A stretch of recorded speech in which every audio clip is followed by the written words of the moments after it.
Hello everyone. तो कैसे हैं? आशा करती हूँ अच्छे ही होंगे। तो मैं बनाई झटपट से डोसा और साथ में चटनी और सांभर।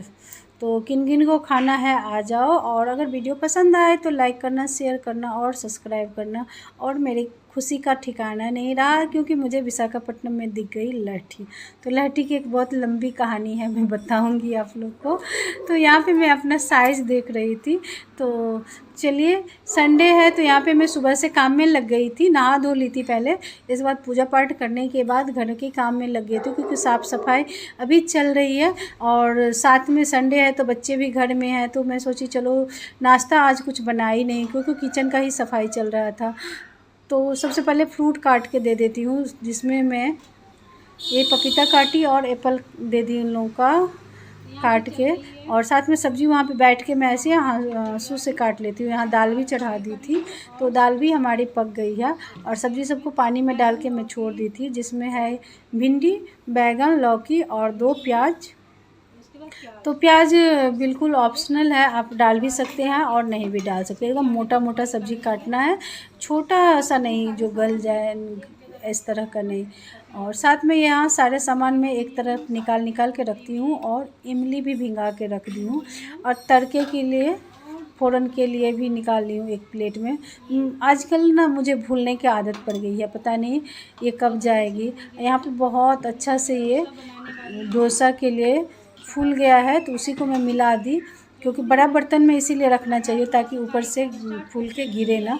यहाँ पे चटनी के लिए भी मैं तैयारी कर रही हूँ, तो जिसमें ले ली हूँ मैं चने दाल और नारियल और साथ में धनिया, पत्ता, हरी मिर्ची, लहसुन, अदरक, थोड़ी सी भुनी हुई जीरा डाल के मैं चटनी बना लूँगी। तो बहुत स्वादिष्ट बनती है, आप लोग भी एक बार ट्राई करना और मेरे तरीके से बहुत स्वादिष्ट स्वाद आएगी।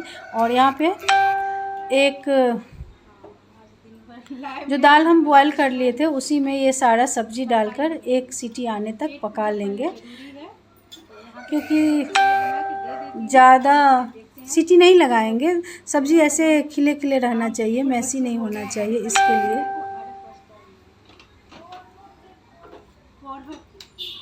और तब तक साथ में मैं चटनी पीस ले रही हूँ। तो एक बार मैं पीस ली, छोटा वाला जार में अच्छे से पीस जाता है। और दूसरा बार मैं लगाई हूँ, फर्स्ट बार धनिया वनिया डाल दी हूँ तो आपको हरा हरा दिख रहा है। तो बहुत स्वादिष्ट बनती है बिना मूंगफली का भी। और अगर मूंगफली आपके भुना हुआ तो डाल दो। आज इतना मैं व्यस्त थी, जो भुनने का टाइम नहीं था, तो मैं बोली चलो ऐसे ही बनाते हैं, ऐसे भी अच्छा लगता है। और साथ में दाल भी एक तरफ कर दी सीटी आने के बाद, और एक तड़का छोटा सा लगाएंगे जिसमें चटनी का भी काम हो जाएगा और सांभर के लिए भी। तो यहाँ पे राई, जीरा और सूखी मिर्ची डाल दी मैं चटकने के लिए तेल में, सरसों तेल में। और साथ में मैं इसमें 1 चम्मच उड़द दाल डालती हूँ। आप एक बार इस तरह से डाल के देखना, बहुत सौंधा सौंधा टेस्ट आता है सांभर में। इसके साथ हींग, तो हींग डालना बहुत ज़रूरी है सांभर में, इसका बहुत स्वाद आती है। तो सबको अच्छे से चटका लेंगे फ़ोरन को। इसके बाद मैं डालती हूँ ये कढ़ी पत्ता, क्योंकि कढ़ी पत्ता को जलाना नहीं रहता है, ऐसे हरा हरा दिखना चाहिए। तो इस तरह से मैं थोड़ा सा तेल में डाल दीजिए, एक बार अच्छे से चटक जाए तो उसके बाद गैस बंद कर दीजिए। तो सबसे पहले चटनी के लिए मैं तो उसी में से तड़का निकाल लूँगी, कौन दोबारा जाएगा लगाने के लिए। मैं इसी तरह से बनाती हूँ। और जो हम इमली का रस निकाल के रखे हैं वो इसमें डाल देंगे कढ़ाई में, क्योंकि कुकर छोटा है, उसमें पानी कम डाली थी मैं। तो यहाँ पे इमली डालने के बाद 1-2 गिलास पानी डालूँगी मैं, क्योंकि मुझे चाहिए एकदम पतला वाला, जहाँ जैसे यहाँ पे मिलती है सांभर वैसे ही। और खटाई ज़्यादा डाली हूँ, देख सकते हैं एकदम सांभर हमको परफेक्ट तेलुगु वाले जैसे आंध्रा के लोग खाते हैं वैसा वाला खट्टा खट्टा चाहिए। साथ में पानी ऐड कर दिया और खौला लेंगे। तो आप अपने हिसाब से मतलब मोटा पतला रख सकते हैं सांभर, जिस टेस्ट के अकॉर्डिंग। और ये एक तरह से रसम बन गई, इसी तरह से रसम भी बनती है।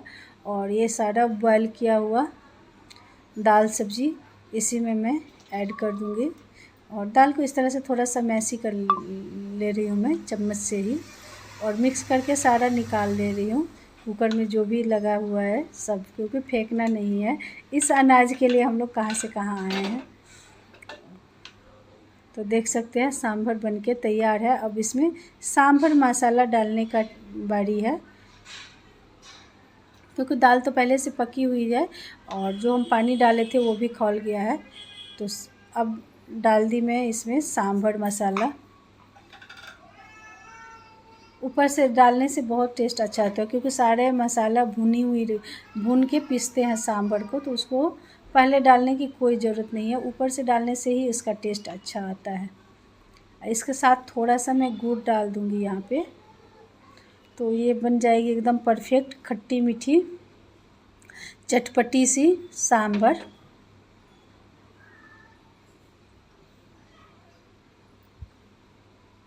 मेरे बच्चे को तो बहुत पसंद है, मुझे भी पसंद है।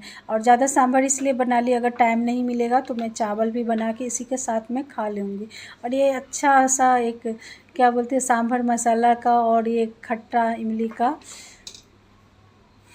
महक आ रही थी, बहुत अच्छा लग रहा था। खाना बनाते बनाते में पेट भर जाती है, खाने का फिर वो नहीं होता है।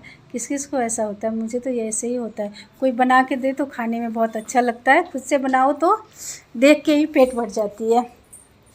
तो इधर चटनी भी तैयार हो गई है और सांभर भी साथ में मैं लगा दे रही, तावा चढ़ा दी और हल्का सा तेल और पानी का छींट डाल के अच्छे से पोंछ दी। बस आप जितना बड़ा डोसा बनाना चाहते हैं उतना इसमें ये डाल दीजिए, और एक ही साइड से इस तरह से घुमा के। डोसा पतला ही अच्छा लगता है, बहुत मोटा अच्छा नहीं लगता है, एकदम क्रिस्पी बनती है अगर पतला पतला डोसा बनाएंगे तो कुरकुरी। इस तरह से मैं अच्छे से मिक्स कर ली और एक तरफ 2 से 3 मिनट तक हल्का तेल डालने के बाद छोड़ देती हूँ, और बहुत ही अच्छा बनता है, एकदम कुरकुरी बाज़ार जैसे। मैं बहुत सालों से इसी तरह से बनाती हूँ। मेरे बच्चे हर संडे उन लोगों को इंतज़ार रहता है जब मम्मी इडली या डोसा ज़रूर बनाएंगी। और ये देख सकते हैं अपने से ये पूरा निकलने लगता है अगर अच्छे से पक जाए तो। अगर लोहा का तवा में भी बना रहे हैं तो आपको एक डोसा हो सकता है ख़राब हो, मगर दूसरा डोसा अच्छे से बनने लगता है। इस तरह से जब ऊपर से आपको दिखने लगे जो पक गई है, तो इसी तरह से देख सकते हैं रोटी की तरह मैं हाथ से ही पलट लेती हूँ। तो अब फटाफट निकाल लेते हैं, क्योंकि मैं आज प्लेन डोसा ही बना रही हूँ, मसाला नहीं बनाई क्योंकि टाइम नहीं था, आज थोड़ा काम में बिजी थी मैं। हमारे बच्चे ऐसे भी बहुत पसंद करते हैं, और डोसा खाने में मज़ा तभी है जब एकदम गर्मा गर्म खाइए, नहीं तो ठंडा होने के बाद अच्छा नहीं लगता है। तो घर में गरम गरम बना के खिलाइए बच्चे को, उसका स्वाद ही कुछ अलग है, जिसमें माँ भी अपने प्यार भी परोसती है। बस खाना ही नहीं बच्चे खाते हैं। तो हो गया है डोसा तैयार, और दोनों बच्चे के लिए मैं प्लेट में निकाल दी हूँ और दोनों को दे आती हूँ ताकि वो गर्मा गर्म डोसा खाएं। और दिन भर साफ़ सफाई करने के बाद शाम को मैं निकल गई काम से बाहर। तो बेटी को बहुत कुछ लेना था, 2 दिन से बोल रही थी, तो मैं सैटरडे को नहीं गई, क्योंकि शू वगैरह लेना है तो सैटरडे को क्यों लेना, जब संडे आ गया है तो उसी दिन जाऊंगी करके मैं छोड़ दी थी। और अकेला रहना इतना आसान नहीं है, और जब मैं ये घर का काम साफ़ सफाई करती हूँ तो मुझे एलर्जी और ज़्यादा बढ़ जाती है। तो यहाँ पर आ गई मैं लहठी लेने के लिए, और लहठी ले रही हूँ। बताती हूँ, मेरे लिए कहीं से लहठी आया था और बहुत मैं इंतज़ार भी करी जो मेरा लहठी मेरे पास आ जाए, मगर आया नहीं। मगर मेरा मतलब जो भी मेरे मन में होता है ना, भगवान पूरा कर देते हैं। तो यहाँ पे मैं लहठी देखी तो बड़ा खुशी ले ली। और इसके बाद यहाँ पे बेटी का शू ले ली, क्योंकि अभी 4 ही महीना बच्चा हुआ है, मगर उसको चाहिए तो दिलवा दी। और कुछ नोटबुक्स वगैरह भी चाहिए था उसको, तो वो भी मैं दुकान पे गई ले ली। और इसके बाद मैं आ गई हूँ घर। तो घर में आई हूँ और बहुत सारा सामान ली हूँ साथ में, सब्जी और मछली, क्योंकि संडे को, हर संडे को बच्चे को इंतज़ार रहता है जो थोड़ा सा मम्मी कुछ बनाएगी। तो वही मछली लेके आई हूँ, दिखाई नहीं हूँ क्योंकि बहुत लोग बोल रहे हैं कार्तिक मास ये वो। तो देखिए अभी 1 महीना पितरपक्ष से लेके दुर्गा पूजा में बच्चे को कुछ भी नहीं मैं बना के दी हूँ। और अभी फिर दिवाली से छठ वट आ जाएगी, जैसे अभी सफाई करें तो आज ही बना के खिला सकती हूँ, तो इसलिए लेके आ गई हूँ। यहाँ पे पूरा थक गई थी मैं, क्योंकि सुबह से मैं एकदम एक पैर पे खड़ी थी, मगर अपने बच्चों के लिए तो फिर से बनाना ही पड़ेगा। तो वही मैं बोल रही हूँ, जो बताओ बेटा तुम इतना थक के आओगी तो खाना बना पाओगी? तो बोल रही है नहीं मम्मी हमसे तो नहीं होगा। और वो लोग बोल भी रहे हम सो जाएंगे, आप जल्दी से बनाओ आधे घंटा में। मैं बोली बस तू बैठ, मैं आधे घंटा में बना के खिला देती हूँ। तो आज का दिन ऐसा ही कुछ रहा।